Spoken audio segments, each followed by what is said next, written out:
I'm going to tell you the number one thing that used to really dig in my heart when I used to have to work full time and my baby went to daycare.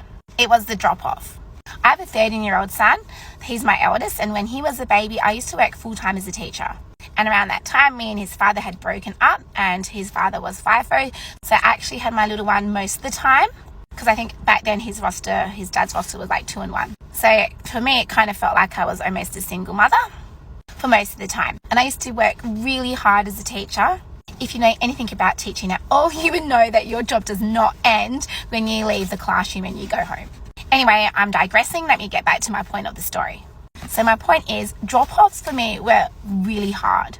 And they were really hard on my son too, because he hated it. He cried every single time I would drop him off at daycare. It used to fucking rip my heart out. And a lot of the time, I just really wanted to be home with my baby. I did not want to have to go to work. And this would be so upsetting for me.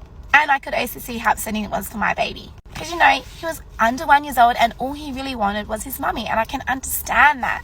So if you're a working mum and you're sending your child to daycare and it pains you, I get it. I really understand where you're coming from, because I have had that same feeling as well. And you may not even have a choice. You may have to work full time because that's your only option to afford living.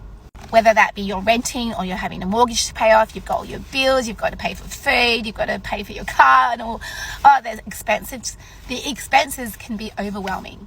So you really have no choice but to put your child in daycare, even though that's the very last thing you want to do.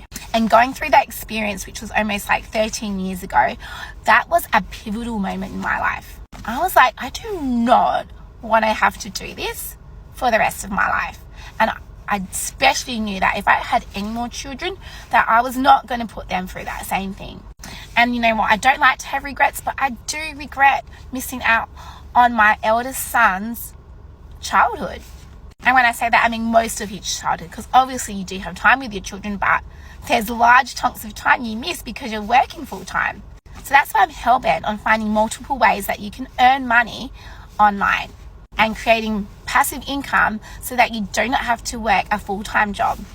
And the reason I started my business is because I want to help mothers just like you who are experiencing the same things, the same shit that I went through all those years ago. The hurt and the pain of leaving your little one in someone else's care because you have no other option but to work. It sucks. So follow me if you want to learn how to make money online.